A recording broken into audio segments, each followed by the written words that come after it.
António José de Almeida nasce a 18 de julho de 1866 em Valdavinha, concelho de Penacova, no distrito de Coimbra. Era o sexto de 8 irmãos. Do pai, herda o gosto pela política e da mãe o sentido familiar. No seu percurso, foi também decisivo o seu irmão Francisco António, 8 anos mais velho, o primeiro da família a frequentar a universidade, vindo a ser juiz da relação em Angola. Na escola primária são elogiadas as suas capacidades, mas no liceu, em Coimbra, a matemática levanta-lhe sérias dificuldades, sobretudo nos anos preparatórios para a Faculdade de Medicina, o que o obriga a um forte empenho.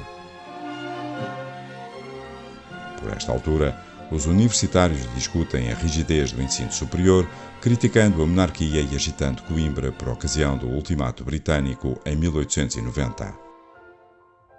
Durante esta agitação, conhece Afonso Costa, estudante de Direito e um fervoroso republicano.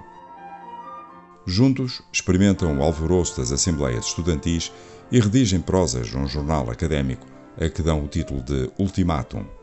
De memória, ficou Bragança o Último, um artigo satírico e irreverente sobre o rei, onde qualifica Dom Carlos como Alimária, Grande Gatuno e Pacóvio, palavras que agitam as hostes republicanas e que, apesar da defesa levada a cabo pelo advogado Manuel da Riaga, lhe custarão julgamento e 3 meses de prisão por abuso de liberdade de imprensa. Sonha, então, com uma república, mesmo à força de lágrimas, suor e sangue, revelando um lado profundamente romântico. Inspira o seu pai, José António de Almeida, que fora presidente da Câmara Municipal de Penacova, que adere ao Partido Republicano, enquanto o jornal conimbricense se encarrega de começar a construir a imagem de um destemido político. Terminada a licenciatura, o jovem médico ruma a São Tomé e Príncipe, onde se encontrava o seu irmão mais novo, mas que morreria nas vésperas da sua chegada àquela colónia. Antes, passa por Luanda para se encontrar com o seu irmão Francisco António. Durante 7 anos, exerce medicina com grande abnegação junto das populações e recusa as degradantes condições de trabalho no Hospital Militar e Civil, publicando artigos nos jornais da metrópole sobre a forma como vivem as diferentes comunidades. Regressa a Lisboa em 1903 e parte em viagem por diversos países da Europa, consolidando as ideias positivistas. Entretanto, Afonso Costa procura reorganizar o Partido Republicano, apresentando-o como uma alternativa política à monarquia. O velho amigo de Coimbra irá desafiar António José de Almeida a integrar as listas do partido. Torna-se um dos principais oradores dos comícios republicanos, escreve em diversos jornais de propaganda republicana e é eleito para o Parlamento. Defende o descanso semanal, critica o funcionamento dos hospitais de Lisboa e apela para a melhoria das condições de vida dos professores primários, num tom argumentativo consistente e fundamentado, gerando consensos nas várias áreas partidárias, revelando um espírito moderado, o que o afastará pouco e pouco do seu amigo Afonso Costa. Numa sessão de propaganda republicana realizada no Alentejo, conhece Maria Joana Queiroga, 19 anos mais nova, que irá conquistar o coração deste romântico republicano. O namoro decorre nos primeiros anos de 1900, mas o casamento concretiza-se apenas após a implantação da República em dezembro de 1910. Desta união nascerá, um ano depois, Maria Teresa, a única filha. Meses antes, envolveu-se na preparação da Revolução do 5 de Outubro, fez parte do governo provisório esfiado por Teófilo Braga, por quem nutre uma grande estima. Ao assumir o Ministério do Interior, elabora a lei eleitoral, a qual ficará aquém das expectativas quanto ao sufrágio universal. Funda as Universidades de Lisboa e do Porto e laiciza o ensino na Universidade de Coimbra, nomeando Manuel da Riaga como reitor.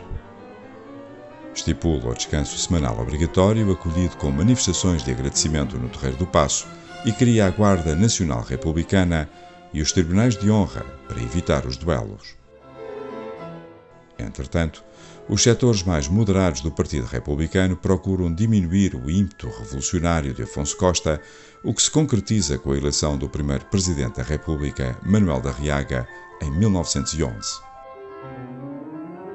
A desunião da família republicana fica à vista quando António José de Almeida constitui o Partido Evolucionista em 1912, que contrariava a posição anticlerical de Afonso Costa.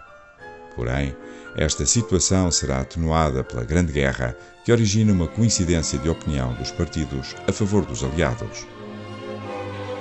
O governo de União Sagrada, que junta o Partido Evolucionista de António José de Almeida e o Partido Democrático de Afonso Costa, manter-se-á em funções entre março de 1916 e abril de 1917 e será um dos governos mais longos da Primeira República. A 6 de agosto de 1919, António José de Almeida é eleito presidente, tomando posse a 5 de outubro. Deseja-se um período de paz social e de prosperidade. No seu primeiro ato, recebe a imprensa no Palácio de Belém e procura sensibilizar os jornalistas para os problemas nacionais. A 2 de dezembro, visita a Universidade de Coimbra, onde cresceu como republicano. Recebe o rei Alberto, da Bélgica, símbolo de resistência à Alemanha durante a Primeira Guerra Mundial, e em 1921, no 3º aniversário da Batalha de La Lys, homenageia o soldado desconhecido no Mosteiro da Batalha, numa cerimónia em que participaram numerosas personalidades, entre as quais generais dos países aliados que assistiram à chegada de 2 corpos de soldados tombados na Flandres e em África.